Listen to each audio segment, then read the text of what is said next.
Sa isang liblib na baryo na napapalibutan ng matatayog na puno at makakapal na damuhan, matatagpuan ang maliit na paaralang pinapasukan ng mga kabataang nangangarap ng mas magandang kinabukasan. Dito, nag-aaral si Elias, isang payat na binata na may tahimik na kilos at mapagmasid na mga mata. Si Elias ay kilala hindi dahil sa husay o talino, kundi dahil sa kanyang kahirapan.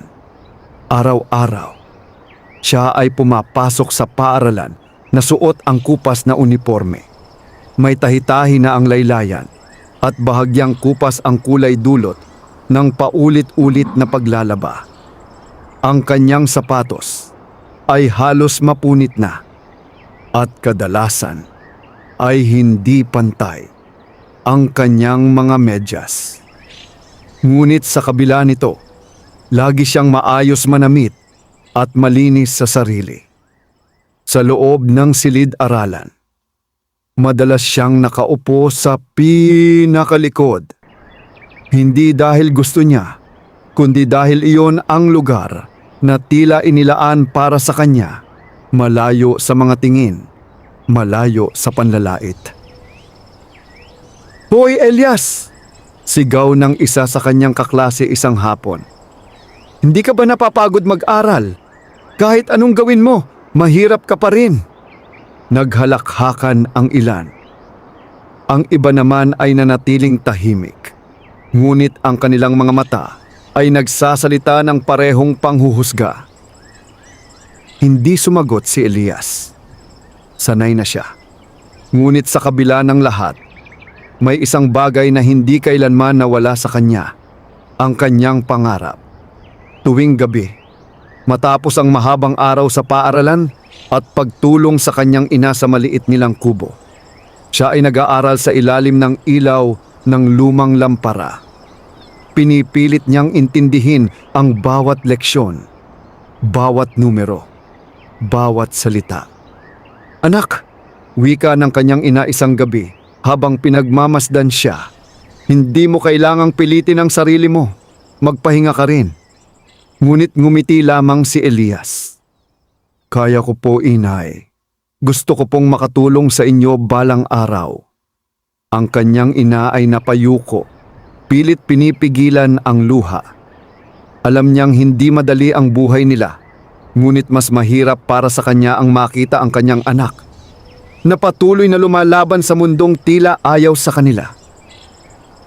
Kinabukasan, muling bumalik si Elias sa paaralan. Ngunit ang araw na iyon ay tila mas mabigat kaysa karaniwan. May proyekto silang kailangang ipasa. Isang presentasyon na nangangailangan ng mga materyales na hindi kayang bilhin ni Elias.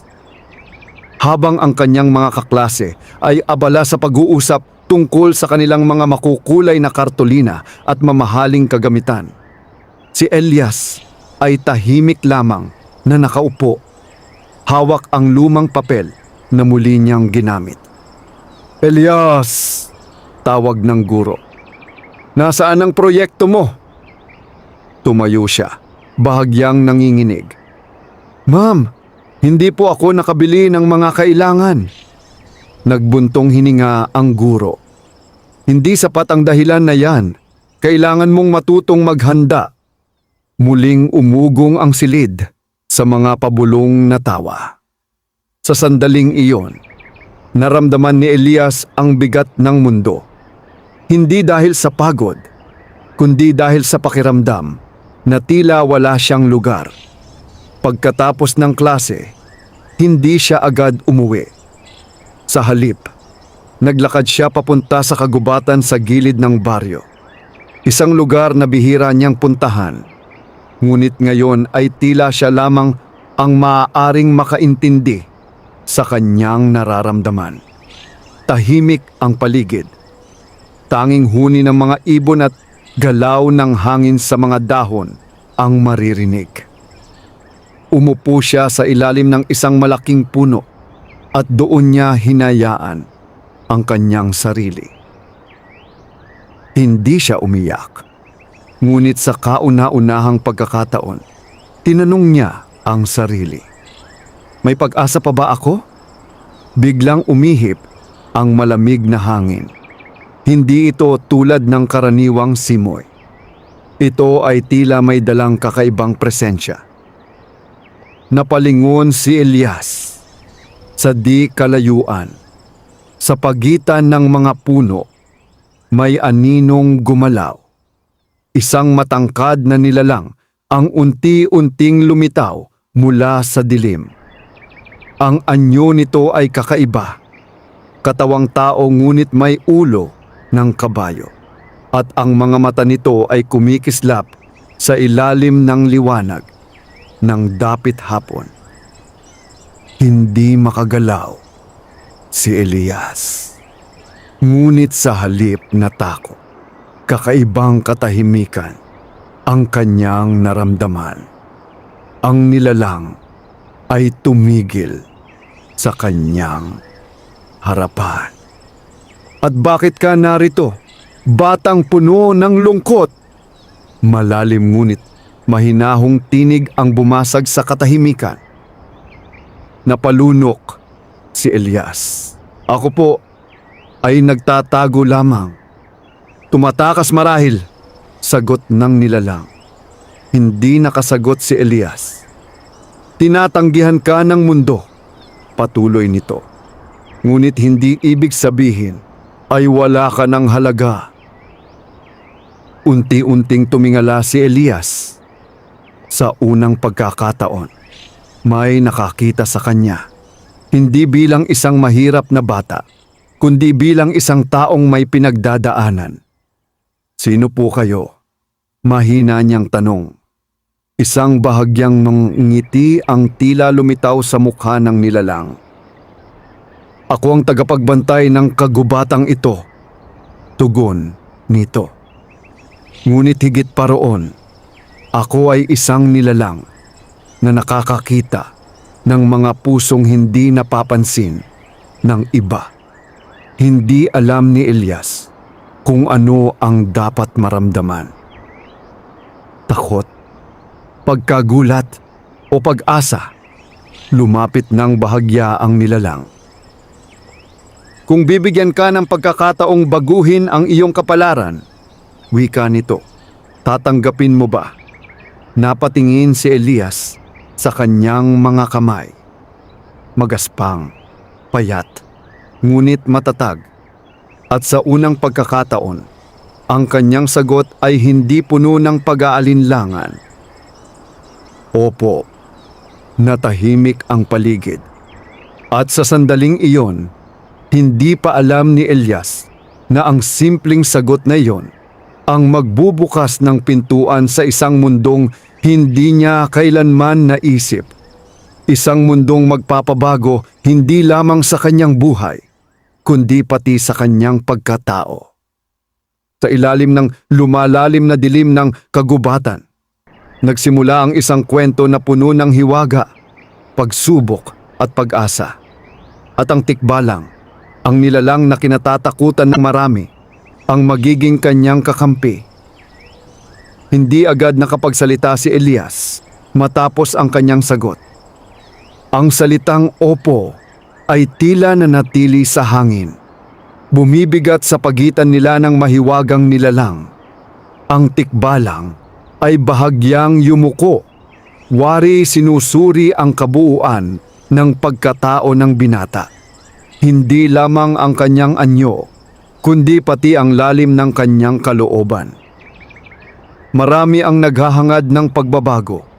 Wika nito sa mahinahong tinig. Ngunit iilan lamang ang handang harapin ang kapalit nito. Napakunot ang noo ni Elias. Kapalit po.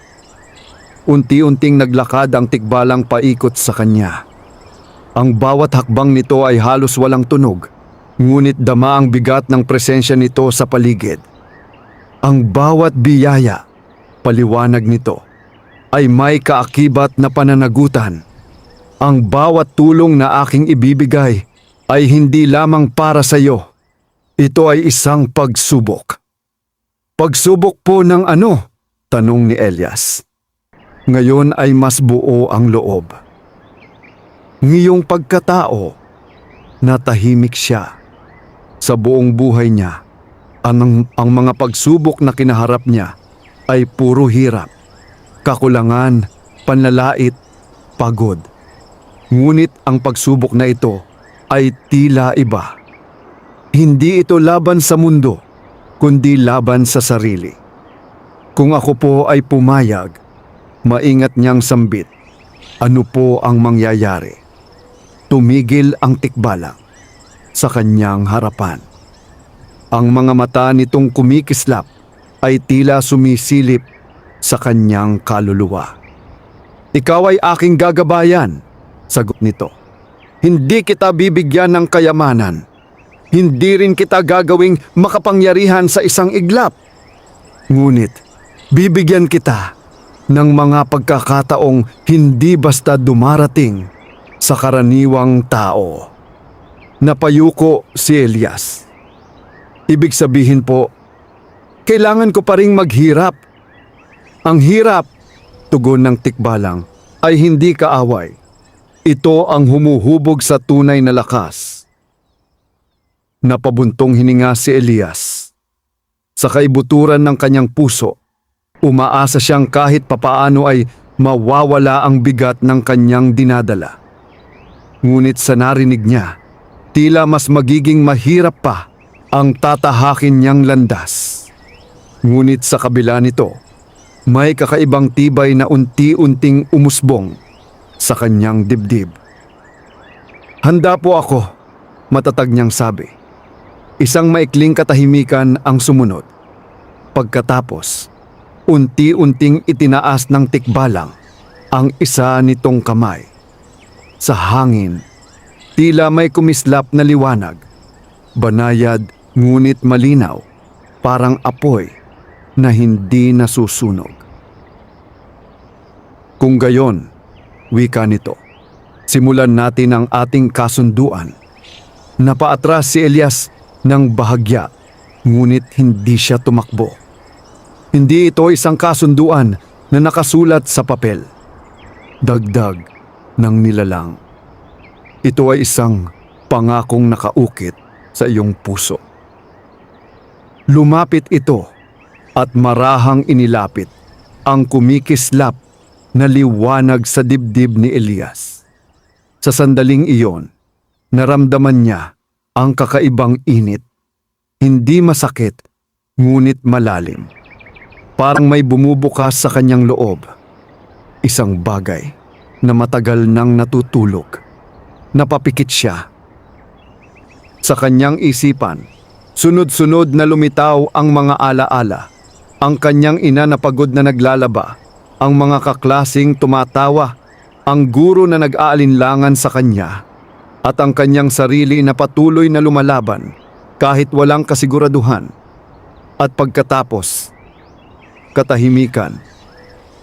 Unti-unti siyang nagmulat ng mga mata. Nagbago ang paligid.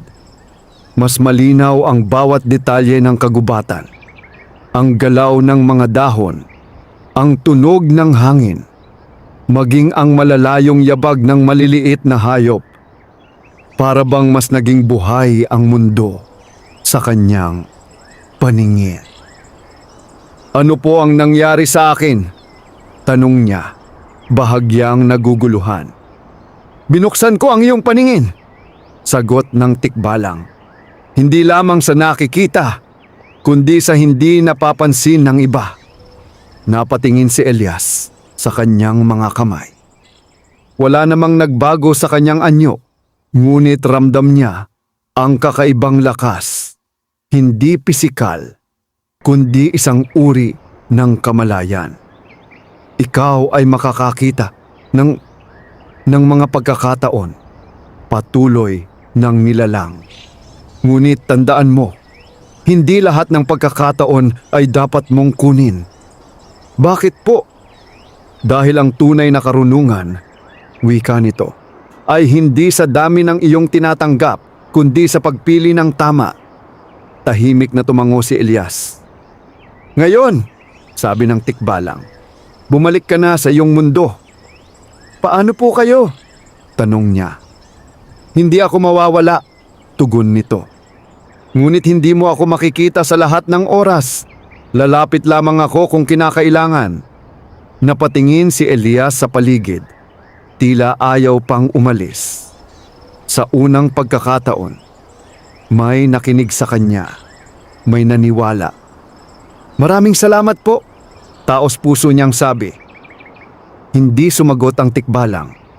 Sa halip, unti-unti itong umatras papunta sa dilim ng kagubatan hanggang sa tuluyan ng naglaho. Muling bumalik ang katahimikan. Ngunit hindi na ito tulad ng dati. Sa kanyang pag-uwi, dama ni Elias ang kakaibang pagbabago. Ang bawat hakbang niya ay mas magaan, ngunit ang kanyang isip ay puno ng mga tanong. Kinabukasan, muling pumasok si Elias sa paaralan. Ngunit sa pagkakataong ito, may kakaiba. Habang naglalakad siya, papasok ng silid-aralan. Napansin niya ang isang papel na nahulog mula sa bag ng kanyang kaklase. Isang papel na may nakasulat na sagot sa darating nilang pagsusulit. Napahinto siya. Dati, marahil ay hindi niya ito papansinin. Ngunit ngayon, nararamdaman niyang isa itong pagkakataon. Isang pagkakataong makabawi. Isang pagkakataong patunayan ang sarili. Dahan-dahan siyang lumapit at pinulot ang papel. Saglit siyang napatingin dito. Pagkatapos, ipinikit niya ang kanyang mga mata. Naalala niya ang sinabi ng tikbalang. Hindi lahat ng pagkakataon ay dapat mong kunin. Muling iminulat ni Elias ang kanyang mga mata. At sa isang tahimik ngunit matibay na desisyon, ibinalik niya ang papel sa bag ng kanyang kaklase nang hindi ito napapansin. Sa simpleng gawaing iyon, may isang bagay na nagbago. Hindi lamang sa kanyang landas, kundi sa kanyang pagkatao.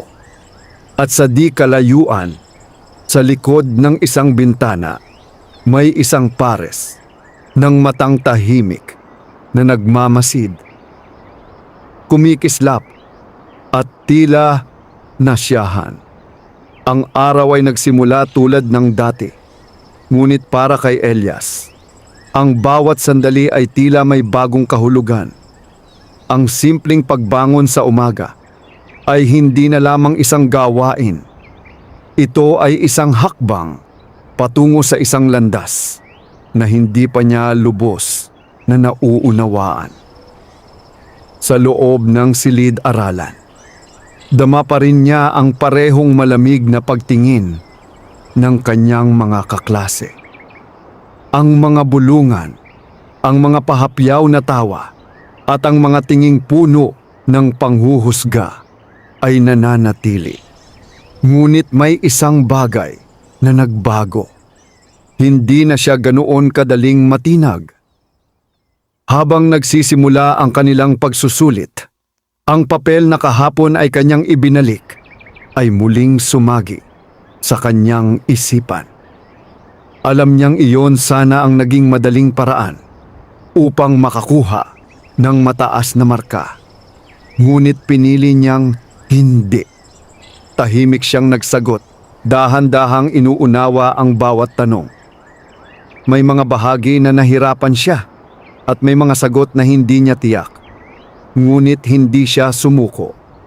Pagkatapos ng pagsusulit, agad na nagsimulang magkumustahan ang kanyang mga kaklase. Sigurado akong mataas ako, mayabang na wika ng isa.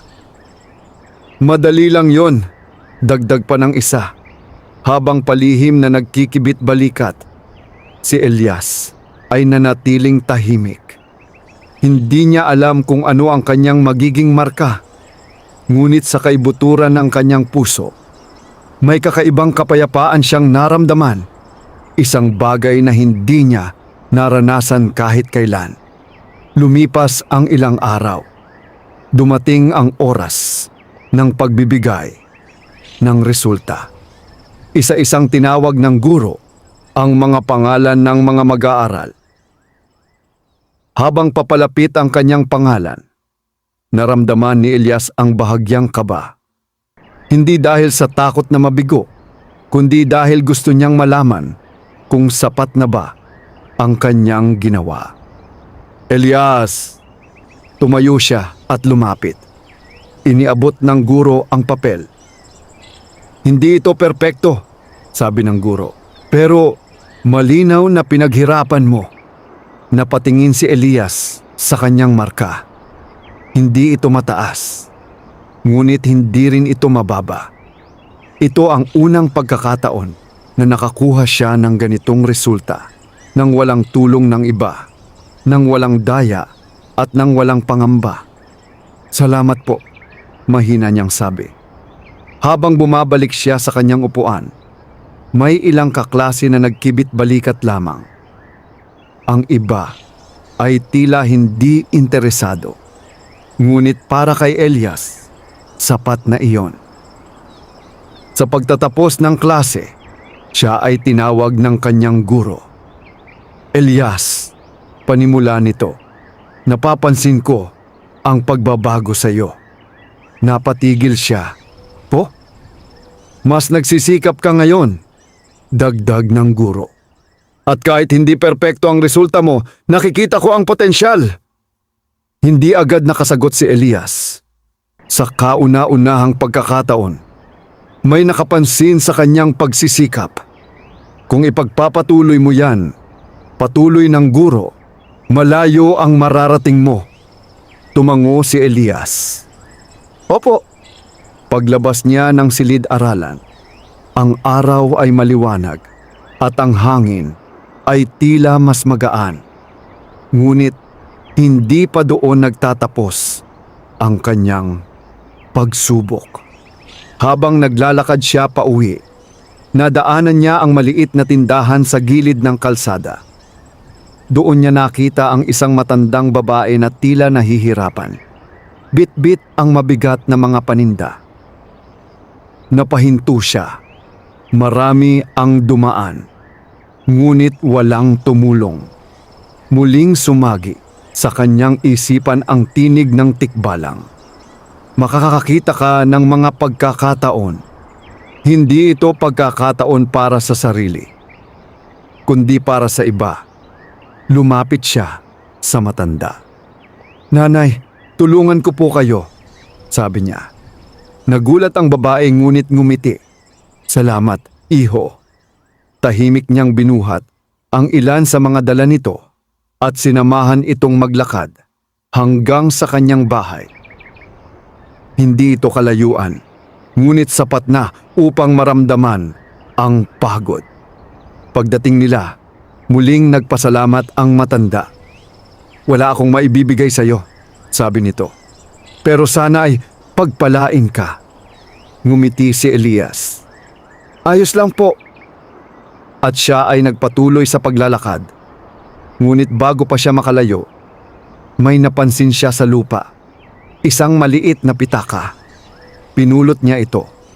Sa loob nito ay may ilang pera. Higit pa sa karaniwang hawak niya sa loob ng isang linggo. Napahinto siya. Ito na naman. Isang pagkakataon. Walang nakakita. Walang nakakaalam. Kung kukunin niya ito, walang makakapansin. Ngunit alam niya. At iyon ang mas mahalaga. Huminga siya ng malalim. Pagkatapos, bumalik siya sa bahay ng matandang kanyang tinulungan. Nanay, tawag niya. Lumabas ang babae. May nahulog po kayong pitaka, sabi niya habang inaabot ito. Napatakip ng bibig ang matanda, halatang nabigla. Ay, salamat. Akala ko nawala na ito.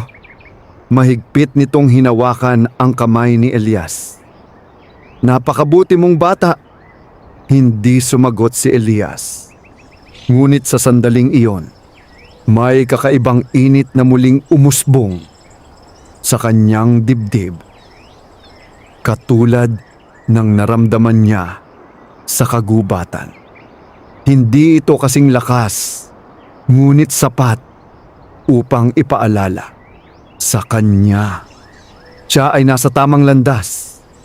Habang siya ay naglalakad pa uwi, ang araw ay unti-unting lumulubog. Sa di kalayuan, sa pagitan ng mga puno, may isang aninong muling nagpakita. Tahimik, mapagmasid, at tila nagbabantay. Sa mga sumunod na araw, napansin ni Elias ang mga maliliit na pagbabago sa kanyang buhay. Mga pagbabagong hindi lantad, ngunit sapat upang maramdaman niya ang unti-unting pag-angat ng kanyang kalagayan. Hindi ito tulad ng biglaang himala. Walang kayamanang bumuhos, walang kapangyarihang nagpakita. Ngunit may mga pangyayaring tila hindi aksidente. Isang umaga, habang siya ay naglalakad papunta sa paaralan, napansin niyang may nakakalat na mga papel sa gilid ng daan. Mga lumang pahina ng aklat na tila itinapon lamang. Pinulot niya ang ilan at laking gulat niya nang mapagtanto na ang mga ito ay tumatalakay sa mga araling kasalukuyan nilang pinag-aaralan. Inayos niya ang mga papel at dinala sa paaralan, sa klase. Habang nagpapaliwanag ang guro, unti-unti niyang nauunawaan ang leksyon ng mas malinaw. Ang mga konseptong dati ay mahirap unawain ay tila mas nagiging madali para sa kanya. Hindi dahil sa himala, kundi dahil sa pagkakataon na kanyang pinili. Sa kabilang banda, hindi lahat ay naging magaan. May mga kaklase pa rin siyang patuloy sa pangungutya.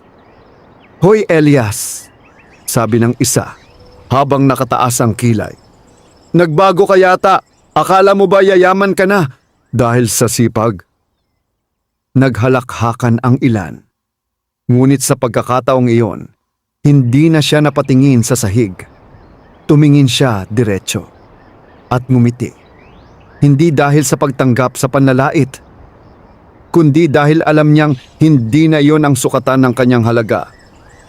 Sa pagtatapos ng klase, muling lumapit ang kanyang guro. "Elias," sabi nito, "may napansin ako sa iyo." "Opo," sagot niya.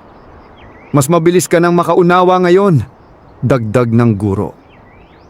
"Gusto kong subukan kang isali sa isang maliit na akademikong paligsahan sa susunod na linggo." Bahagyang nanlaki ang kanyang mga mata. "Ma'am, ako po?" Tumango ang guro. "Hindi ito tungkol sa kung sino ang pinakamayaman o pinakamagaling. Ito ay tungkol sa kung sino ang handang matuto." Hindi agad nakasagot si Elias. Sa kauna-unahang pagkakataon, may nagtiwala sa kanya sa ganitong paraan. "Pag-isipan mo," sabi ng guro. "Hindi kita pipilitin, ngunit naniniwala ako na kaya mo." Habang naglalakad siya pauwi, ang mga salita ng kanyang guro ay paulit-ulit na umuukit sa kanyang isipan. "Naniniwala ako na kaya mo." Ngunit kasabay nito ay ang mga pagdududa. Paano kung magkamali siya? Paano kung mapahiya lamang siya? Sa kanyang paglalakad, muli siyang napadpad sa kagubatan. Hindi niya namalayan kung bakit siya naroon. Ngunit tila may humihila sa kanya pabalik. Tahimik ang paligid. Ngunit hindi ito katulad ng dati. May inaasahan siya. "Lumabas ka," mahina niyang sabi. Hindi sigurado kung may makakarinig. Isang sandali ng katahimikan. Pagkatapos, isang malamig na hangin ang dumaan.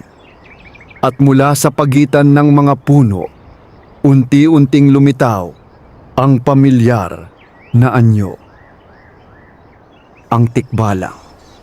"Hinahanap mo ako," wika nito. "Opo," sagot ni Elias. "May gusto po akong itanong." Lumapit ang nilalang. Ang mga mata nito ay tahimik na nagmamasid. "May pagkakataon po akong sumali sa isang paligsahan," paliwanag niya. "Pero natatakot po ako." "Sa ano ka natatakot?" tanong ng tikbalang. "Na mabigo," diretsyong sagot niya. Natahimik ang nilalang sa loob ng ilang sandali. "Ang kabiguan," wika nito, "ay hindi hadlang. Ito ay bahagi ng paglalakbay." "Pero paano po kung mapahiya ako?" "Kung ang iyong layunin ay maiwasan ang kahihiyan," sagot nito, "hindi ka kailanman lalago."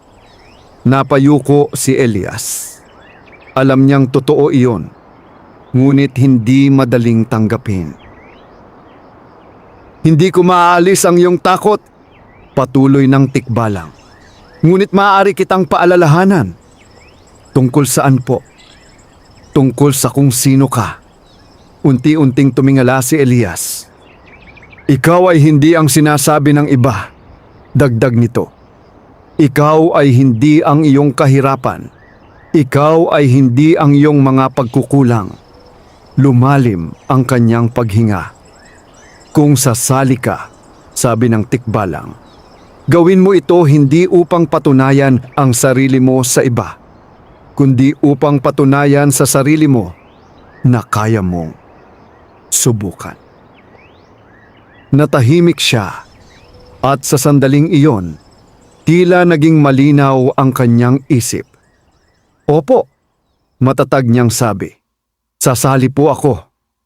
Isang bahagyang pag-angat ng ulo ang naging tugon ng tikbalang, tila isang tahimik na pagsang-ayon. "Kung gayon," wika nito, "handa ka na sa susunod na yugto." "May mangyayari pa po ba?" tanong ni Elias. "Palaging may mangyayari," sagot nito. "Ang tanong ay, handa ka bang harapin iyon?" Hindi na nagtanong pa si Elias. Sa halip, ngumiti siya. Isang ngiting hindi puno ng takot, kundi ng determinasyon. Habang siya ay papalayo sa kagubatan, dama niya ang kakaibang lakas sa kanyang loob. Hindi dahil sa tulong ng isang mahiwagang nilalang, kundi dahil sa unti-unti niyang pagtuklas sa kanyang sarili. At sa di kalayuan, ang tikbalang ay nanatiling nakatayo, tahimik na nagmamasid. Hindi bilang tagapagligtas, kundi bilang gabay. Dumating ang araw ng paligsahan nang mas mabilis kaysa sa inaasahan ni Elias. Maagang maaga pa lamang ay gising na siya. Sa loob ng kanilang maliit na kubo, tahimik niyang inihahanda ang sarili. Ang kanyang lumang uniforme ay muli niyang inayos, pinlantsa sa abot ng kanyang makakaya, at maingat na sinuot. Habang inaayos niya ang kanyang kwelyo, napansin siya ng kanyang ina. "May mahalaga ka bang pupuntahan, anak?" tanong nito. "Opo, inay," sagot niya. "May sinalihan po akong paligsahan sa paaralan." Bahagyang nagulat ang kanyang ina, ngunit agad ding ngumiti. "Talaga? Bakit hindi mo sinabi agad?" "Hindi ko po kasi alam kung kaya ko," amin ni Elias. Lumapit ang kanyang ina at marahang hinawakan ang kanyang balikat. "Kaya mo. Matagal ko nang alam iyon." Sa simpleng mga salitang iyon, nakaramdam si Elias ng lakas na hindi niya maipaliwanag. Pagdating sa paaralan, kakaiba ang atmosfera. May mga karatulang nakasabit, may mga guro at estudyanteng abala sa paghahanda. Ang mga kalahok ay isa-isang tinatawag sa isang silid kung saan gaganapin ang unang bahagi ng paligsahan. Habang papalapit siya sa lugar, naramdaman niya ang unti-unting pagbilis ng tibok ng kanyang puso. Hindi ito tulad ng karaniwang araw. Ito ay isang pagkakataon, isang pagsubok na hindi lamang susukat sa kanyang kaalaman, kundi sa kanyang tapang. Sa loob ng silid, nakita niya ang iba pang kalahok. Karamihan sa kanila ay kilala sa paaralan bilang matatalino at may kakayahan. Maayos ang kanilang pananamit, kumpiyansa ang tindig, at halatang sanay sa ganitong uri ng hamon. Napatingin si Elias sa sarili. Sandali siyang napaisip. Ngunit bago pa man siya lamunin ng pagdududa, naalala niya ang sinabi ng tikbalang, "Ikaw ay hindi ang iyong kahirapan." Huminga siya ng malalim at pumasok sa silid. Nagsimula ang unang bahagi ng paligsahan. Isang pagsusulit na binubuo ng mga tanong na mas mahirap kaysa sa kanyang inaasahan. May mga sandaling natigilan siya. May mga tanong na tila hindi niya alam ang sagot.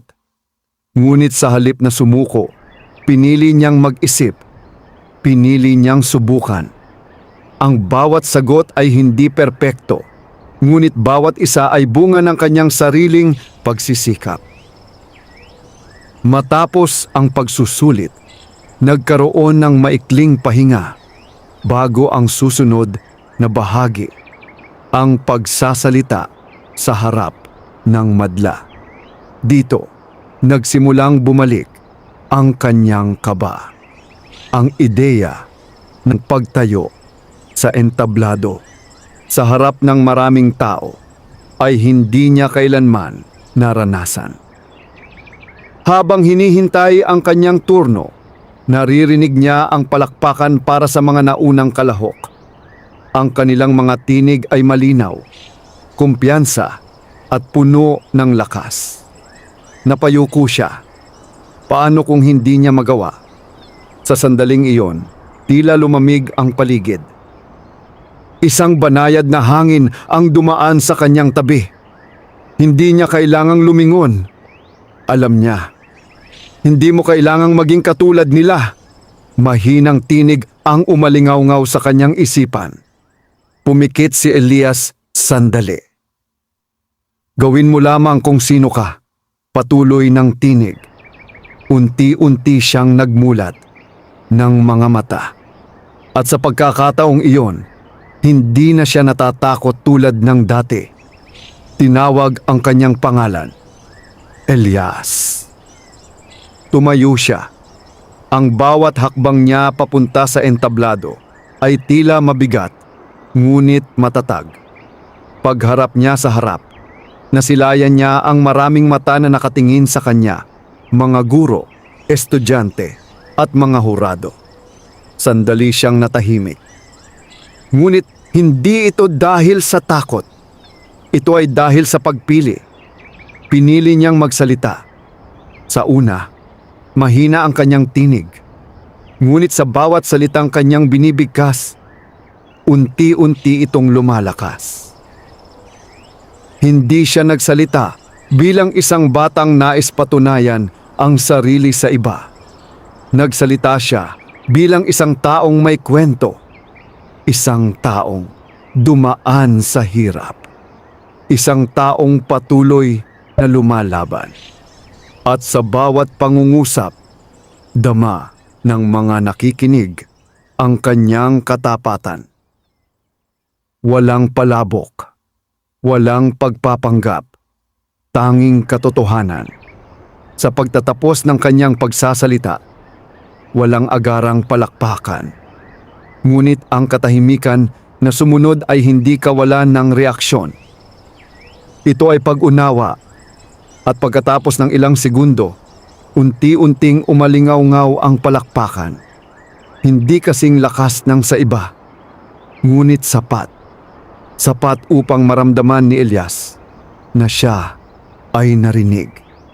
Pagbaba niya sa entablado, hindi siya ngumiti ng malaki. Hindi siya nagdiwang, ngunit sa kanyang puso may isang tahimik na tagumpay. Hindi dahil nanalo siya, kundi dahil nagawa niyang harapin ang kanyang takot. Sa pagtatapos ng araw, inanunsyo ang mga nanalo. Hindi kasama ang pangalan ni Elias, ngunit nang marinig niya ito, hindi siya nasaktan tulad ng inaasahan niya. Sa halip, tumango siya. Tinanggap niya. Habang siya ay palabas ng paaralan, muli niyang naramdaman ang malamig na hangin. At ngayon, wika ng pamilyar na tinig, "Ano ang natutunan mo?" Bahagyang ngumiti si Elias, na hindi po pala kailangang manalo para magtagumpay. Isang mahinang katahimikan ang sumunod. Pagkatapos, "Handa ka na?" sagot ng tikbalang. "Para saan po?" "Para sa mas mabigat na pagsubok." Unti-unting nawala ang presensya. At si Elias ay naiwan. Nakatayo sa gitna ng dapit hapon. Handa. Pagkatapos ng paligsahan, nagbago ang pagtingin ng ilan kay Elias. May mga kaklase na hindi na siya basta-basta kinukutya. Ang iba ay tahimik lamang, tila naguguluhan kung paano siya ituturing. Ngunit hindi lahat ay nagbago. May ilan pa ring nananatiling mapangmataas. "At ano naman kung sumali ka?" wika ng isa sa kanyang kaklase isang umaga. "Hindi ka pa rin naman nanalo." Tahimik lamang si Elias. Hindi na siya sumasagot.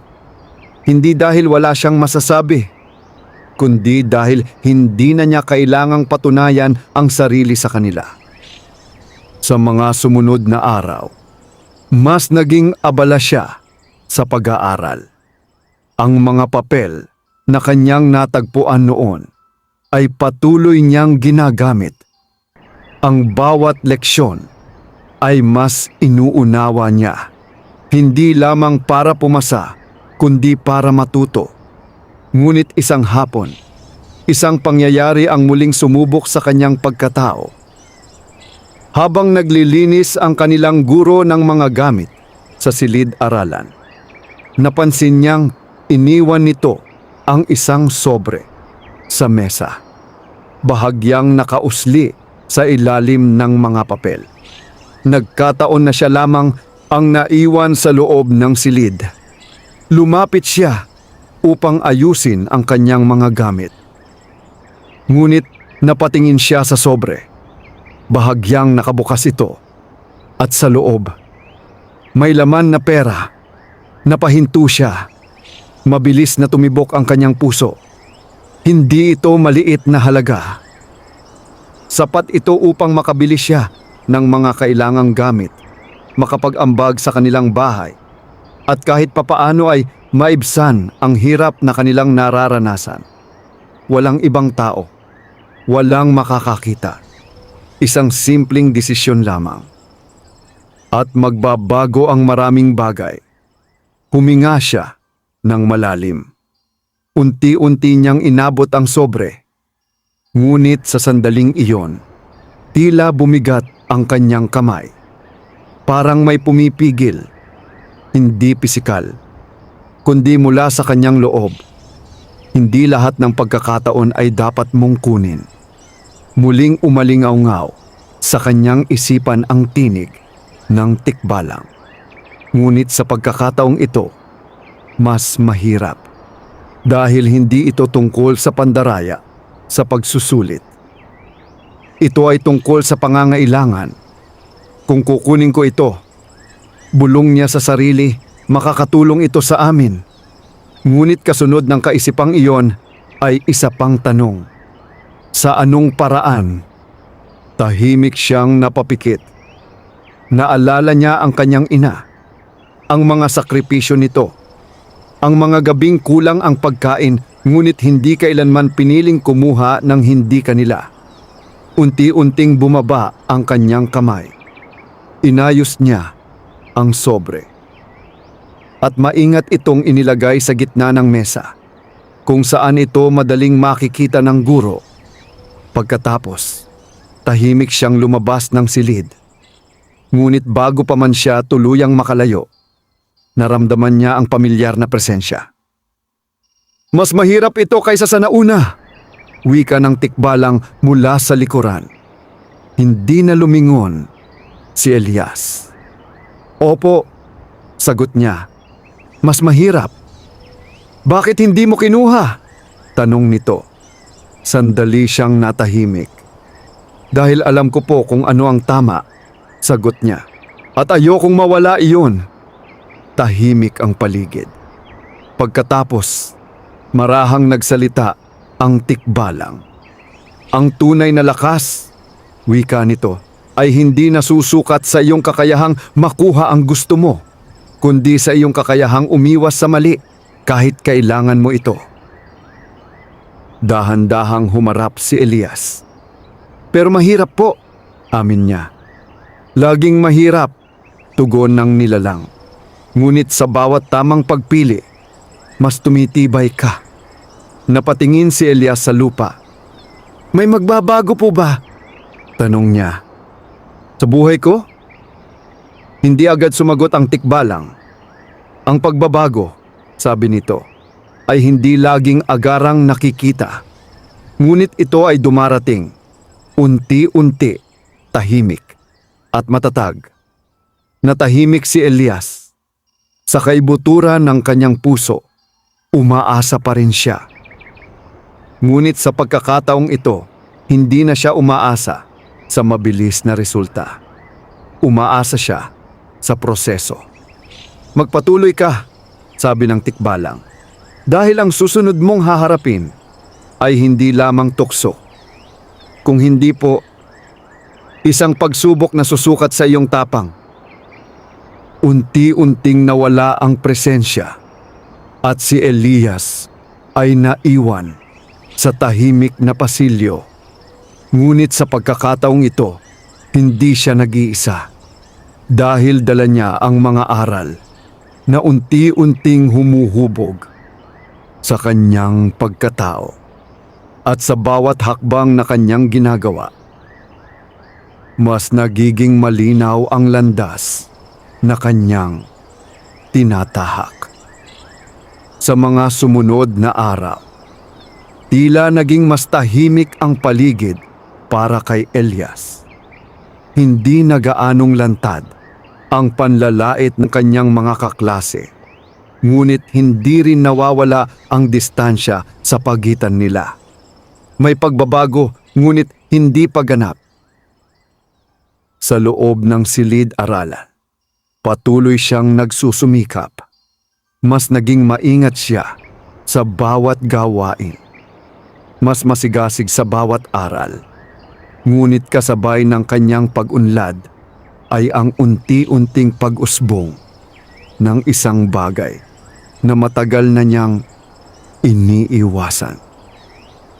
Pagdududa. Isang hapon, habang naglalakad siya pauwi, napansin niyang tila sinusundan siya ng dalawang kaklase. Sigurado ka bang hindi siya nandadaya? Bulong ng isa. Hindi ko alam, sagot ng isa pa. Pero bigla siyang gumaling. Parang may kakaiba. Napatigil si Elias. Hindi siya lumingon. Ngunit malinaw niyang narinig ang mga salita. Parang may kakaiba. Sa unang pagkakataon, ang mga salitang iyon ay hindi lamang panlalait, kundi isang banta. Kinagabihan, habang nag-aaral siya sa ilalim ng mahinang ilaw ng lampara, hindi siya makapag-concentrate. Paulit-ulit na bumabalik sa kanyang isipan ang narinig niya. Paano kung isipin nilang nandaraya siya? Paano kung mawalan siya ng tiwala ng guro? Unti-unti, Ang kanyang kumpiyansa ay nababalutan ng pag-aalinlangan. Napahinto siya sa pagbabasa. At sa kauna-unahang pagkakataon, mula nang magsimula ang kanyang pagbabago, naramdaman niyang bumabalik ang bigat na matagal na niyang pinilit alisin. Baka nga tama sila! Mahina niyang bulong. Sa sandaling iyon, tila lumamig ang paligid. Ngunit kakaiba ito. Hindi ito ang pamilyar na presensya na nagbibigay ng lakas. Ito ay mas mabigat, mas madilim. Napatingin siya sa sulok ng kanilang kubo. May aninong tila gumalaw. Isang hugis na hindi malinaw, ngunit sapat upang maramdaman ang kakaibang kaba. Kung duda sila sa'yo, mahinang tinig ang umalingaw-ngaw. Baka may dahilan. Napahigpit ang hawak ni Elias sa kanyang aklat. Sino ka? Tanong niya. Pilit pinipigilan ang takot. Isang bahagi mo, sagot ng tinig. Ang bahagi na nagsasabi ng totoo. Hindi totoo yan, agad niyang tugon. Ngunit hindi siya sigurado. Bigla kang gumaling, patuloy ng tinig. Bigla kang napansin, hindi ba't kakaiba yon? Napapikit si Elias. Pinaghirapan ko ito, mariin niyang sabi. Talaga ba? Tanong ng tinig. O may tumutulong sa'yo? Sa puntong iyon, hindi na siya nakasagot. Dahil alam niyang may katotohanan iyon. May tikbalang, may gabay. Ngunit hindi iyon daya. Hindi ba? Biglang umihip ang malamig na hangin. At sa isang iglap, nawala ang anino. Pinalitan ito ng isang pamilyar na presensya. Hindi lahat ng tinig na iyong naririnig ay dapat mong paniwalaan. Wika ng tikbalang. Napabuntong hininga si Elias. Opo, pero mahirap po, amin niya. Ang pinakamahirap na kalaban, sagot ng nilalang, ay ang sarili mong pagdududa. Unti-unting tumingala si Elias. Kung hindi ako tumutulong sa'yo, tanong ng tikbalang, magiging iba ka ba ngayon? Napaisip siya. Siguro po, hindi ganun kabilis, sagot niya. Ngunit ikaw pa rin ang gumagawa ng mga desisyon. Dagdag nito, ikaw ang pumipili ng tama. Ikaw ang nagsisikap. Natahimik siya. Unti-unti niyang naunawaan. Ang tulong ay gabay. Ngunit ang kilos ay sa kanya. Hindi mo kailangang patunayan sa kanila ang katotohanan, sabi ng tikbalang. Ang mahalaga ay alam mo ito sa sarili mo. Pero paano po kung hindi sila maniwala? Ang paniniwala ng iba, tugon nito, ay hindi mo kontrolado. Ngunit ang paniniwala mo sa sarili mo, yon ang tunay na mahalaga. Dahan-dahang tumango si Elias. Sa unang pagkakataon, hindi niya hinanap ang kumpirmasyon ng iba. Hinahanap niya ang katiyakan sa sarili. At ang anino? Tanong niya. Babalik po ba iyon? Sandaling natahimik ang tikbalang. Ang anino, sagot nito, ay bahagi ng iyong paglalakbay. Hindi ito tuluyang mawawala, ngunit maaari mo itong harapin. Paano po? Sa pamamagitan ng katotohanan, muling bumalik ang katahimikan sa loob ng kubo. Ngunit sa pagkakataong ito, hindi na ito mabigat. Huminga ng malalim si Elias at muling binuksan ang kanyang aklat. Hindi na para patunayan ang sarili sa iba, kundi para patunayan sa sarili niya na kaya niyang magpatuloy. Sa labas ng kanilang bahay, sa ilalim ng tahimik na gabi, may isang nilalang na patuloy na nagbabantay. Ngunit sa pagkakataong ito, hindi lamang siya ang nagmamasid. Dahil sa loob ni Elias, may isang liwanag na unti-unting lumalakas. At ang anino, bagamat naroon pa rin, ay hindi na kasing lakas ng dati. Dumating ang araw na hindi inaasahan ni Elias.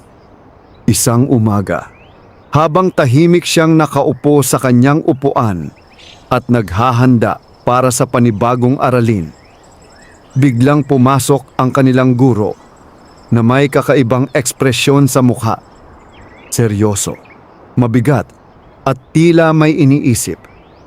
Lahat ay manatili sa kanilang upuan. Wika nito. Agad na natahimik ang buong klase. May kung anong tensyon na unti-unting bumalot sa silid. May nawawalang pera, patuloy ng guro. At ito ay nangyari sa loob mismo ng silid-aralan. Nagkatinginan ang mga estudyante. May ilan na nagbulungan.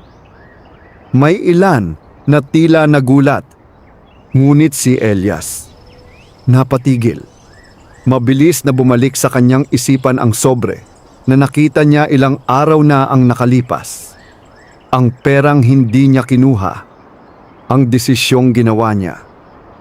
Hindi ako agad magtuturo, dagdag ng guro. Ngunit nais kong malaman ang katotohanan. Tahimik ang lahat. Ngunit hindi nagtagal. May isang kamay na tumaas. "Ma'am," sabi ng isang kaklase, "may napansin po kami." Unti-unting napatingin ng lahat. "At ano yon?" tanong ng guro.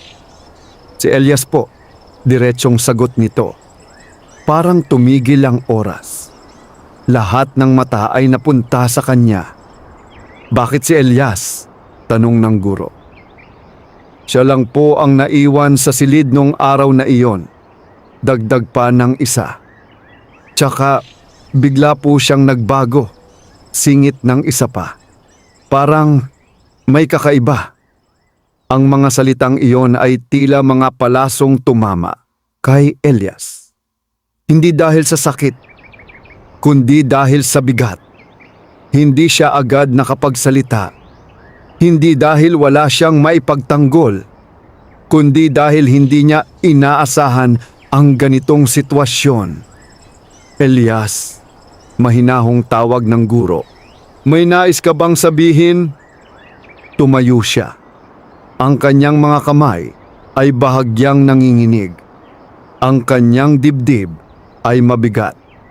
Ngunit sa pagkakataong ito, hindi siya tumakbo. "Opo," sagot niya. Lahat ay tahimik na nakinig. "Nakita ko po ang sobre," diretsyong sabi niya. Nagbulungan ang klase. "Pero hindi ko po ito kinuha," dagdag niya. "Paano namin malalaman na nagsasabi ka ng totoo?" tanong ng isang kaklase. Hindi agad sumagot si Elias. Dahil alam niyang wala siyang ebidensya. Walang makakapagpatunay maliban sa kanyang sarili. At iyon ang pinakamahirap. Sa sandaling iyon, muling sumagi sa kanyang isipan ang mga salita ng tikbalang.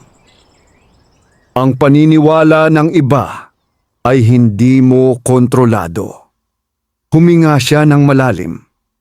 "At kahit hindi po kayo maniwala," patuloy niya, "alam ko po sa sarili ko na ginawa ko ang tama." Tahimik ang buong silid. Walang nagpalakpakan, walang agad na niwala. Ngunit may nagbago. Hindi sa iba, kundi sa kanya. Napatingin ng guro sa kanya ng matagal. Parang sinusuri hindi ang kanyang salita, kundi ang kanyang intensyon. Pagkatapos, huminga ito ng malalim. "Hindi tayo magpapasya ng walang sapat na ebidensya," wika nito. "Ngunit ang bawat isa ay dapat maging tapat." Natahimik muli ang klase. Nagpatuloy ang araw, ngunit hindi na ito tulad ng dati. May lamat, may pagdududa. Habang pauwi si Elias, dama niya ang bigat ng mga tingin, kahit hindi direktang ipinapakita. Ngunit sa loob niya, may katahimikan. Hindi dahil sa kawalan ng problema, kundi dahil sa katiyakan. Pagdating niya sa kagubatan, hindi na siya naghintay. Ako po ay nagsabi ng totoo, sambit niya sa hangin. Agad na dumating ang pamilyar na presensya. At ano ang nararamdaman mo? Tanong ng tikbalang. Masakit po, sagot niya. Pero wala po akong pinagsisisihan. Bakit? Tanong nito. Dahil kahit wala pong maniwala, wika ni Elias, hindi ko niloko ang sarili ko. Isang maikling katahimikan ang sumunod. Pagkatapos, natapos mo ang isang mahalagang pagsubok, sabi ng tikbalang.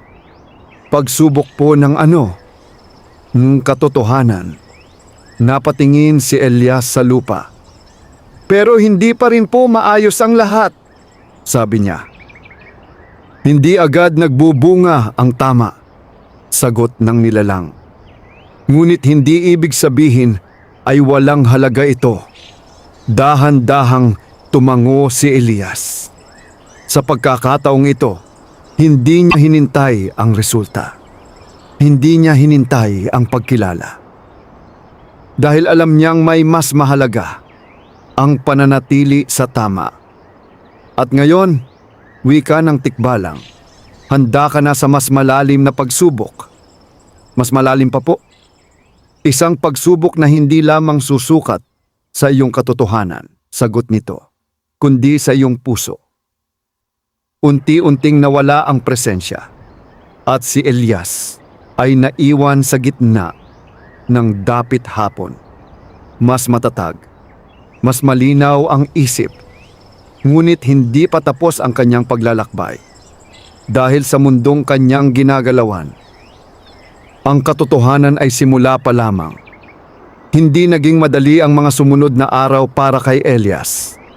Bagamat walang matibay na ebidensya laban sa kanya, nanatili ang pagdududa ng ilan. May mga kaklase na patuloy ang pag-iwas at may ilan na hindi na siya tinitingnan ng diretsyo. Sa loob ng silid-aralan, dama ang isang tahimik na lamat, isang puwang na hindi madaling punan. Ngunit pinili ni Elias na magpatuloy. Hindi siya nagsalita upang ipagtanggol ang sarili. Hindi siya humingi ng awa. Sa halip, mas lalo siyang nagsumikap.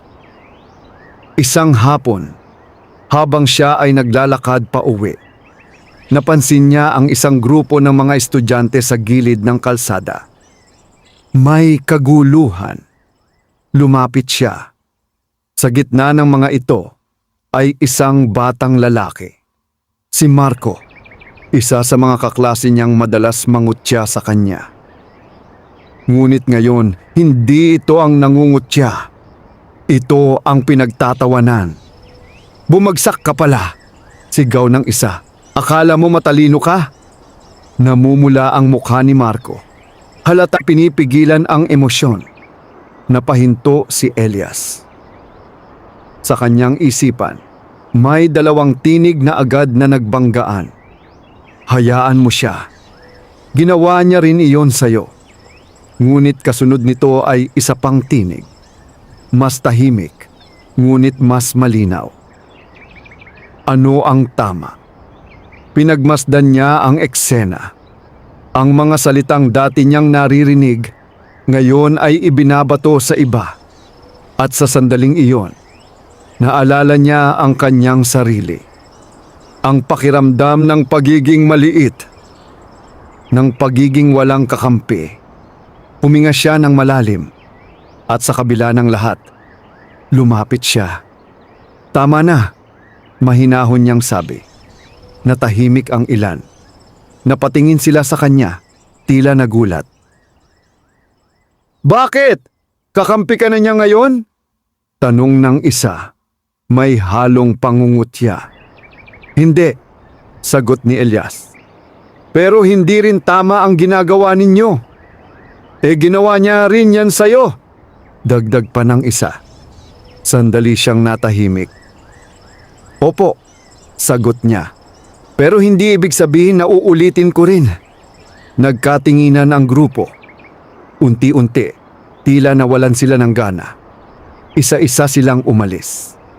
Naiwan si Marco, tahimik, hindi makatingin ng diretsyo.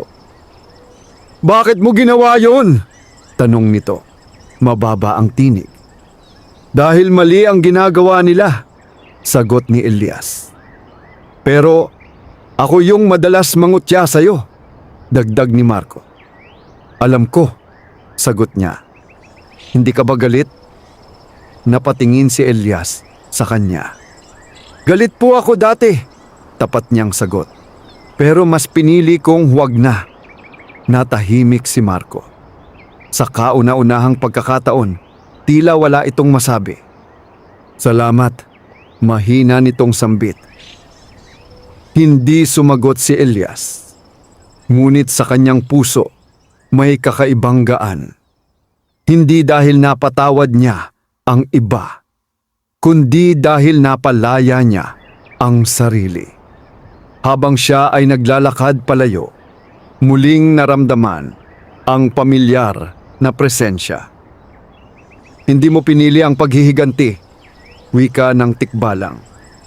"Opo," sagot niya. "Mas madali po sana, pero hindi tama. Ang puso ng tao," sabi ng nilalang, "ay madaling mapuno ng galit. Ngunit ang tunay na lakas ay nasa kakayahang pumili ng kabutihan kahit may dahilan kang magalit." Napangiti si Elias. "Mas magaan po pala," sabi niya. "Dahil ang galit, tugon ng tikbalang, ay bigat na ikaw mismo ang nagdadala." Natahimik siya. Sandali. "Natapos ko na po ba ang pagsubok?" tanong niya. "Hindi pa," sagot ng nilalang. "Ngunit nalalapit ka na." "Sa ano po?" "Sa pag-unawa kung sino ka," wika nito.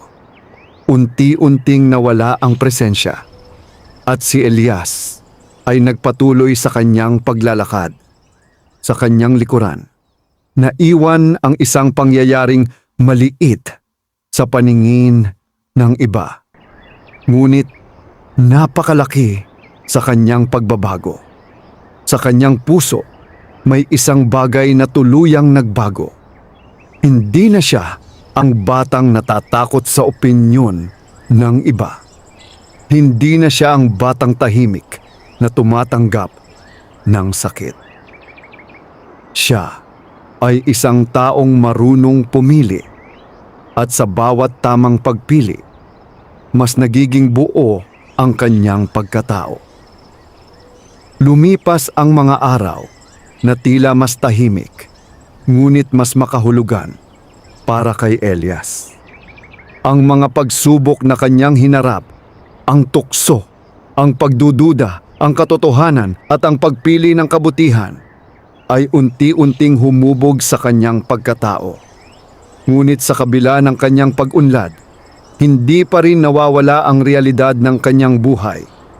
Nanatili silang kapos, nanatiling payak ang kanilang tahanan, at nanatiling mahirap ang bawat araw.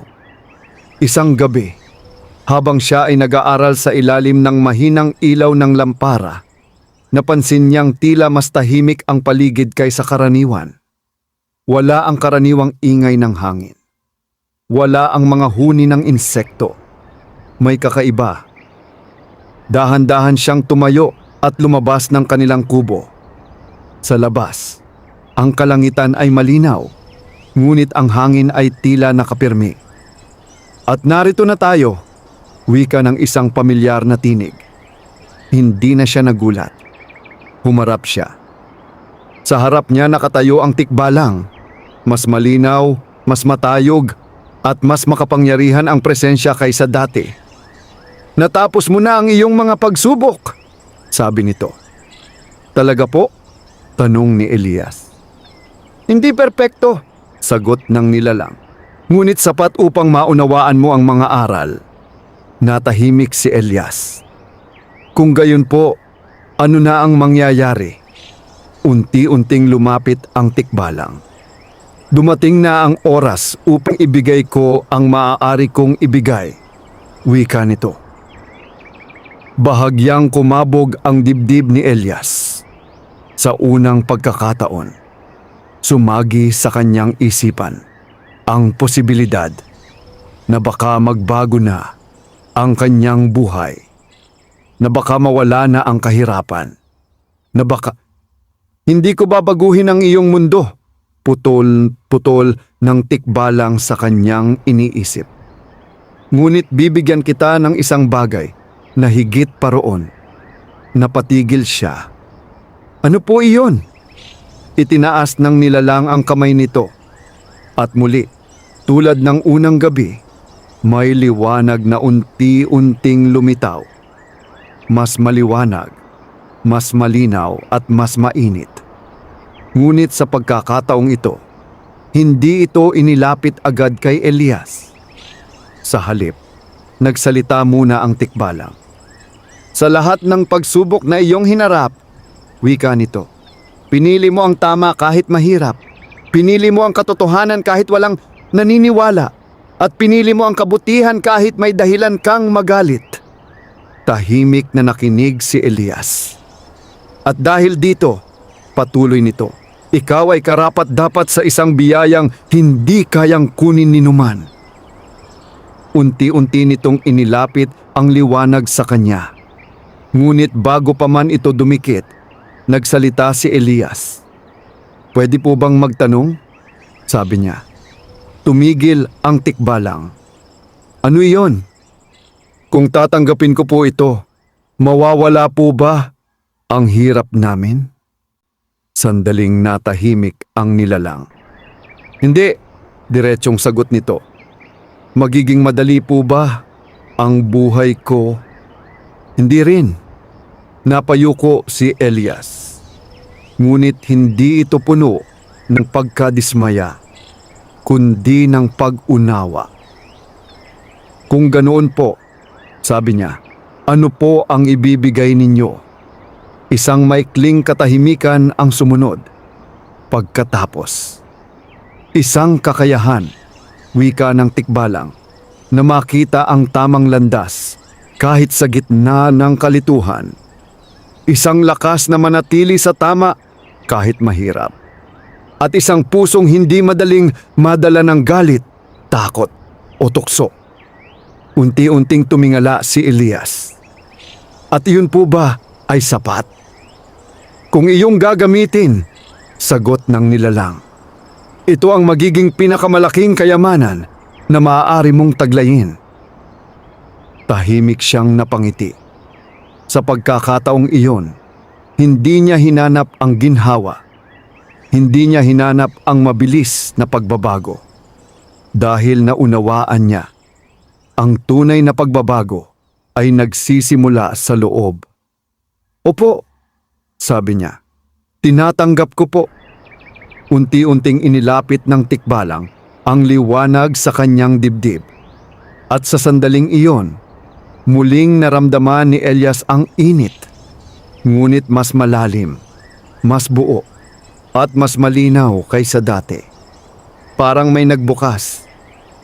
Parang may tumibay. Parang may tumahan sa kanya.